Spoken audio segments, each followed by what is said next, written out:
Peep the technique.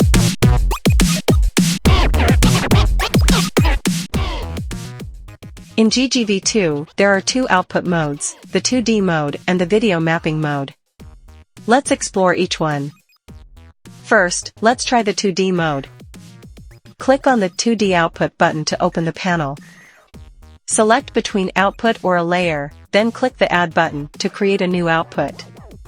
This will open a new window with the selected content. Press the spacebar for full screen. You can add as many outputs as you need. You can also replace the content at any moment using the selection on the left. Additionally, you can horizontally or vertically flip the image, allowing you to create mirror effects with different projectors.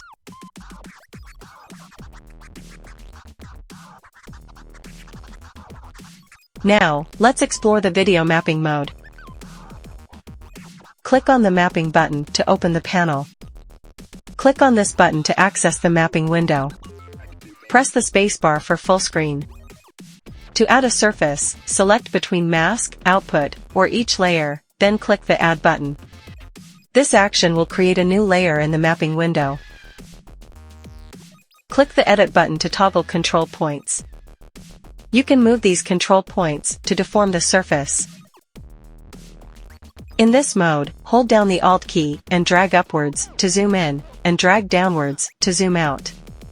To rotate the surface, hold the Alt key and drag to the left for counterclockwise rotation, or to the right for clockwise rotation.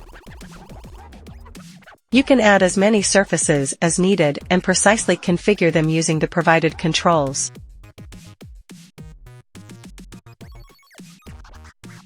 Reorder the surfaces by dragging and dropping them in the list, and change the content of any layer in the same way as in the 2D mode.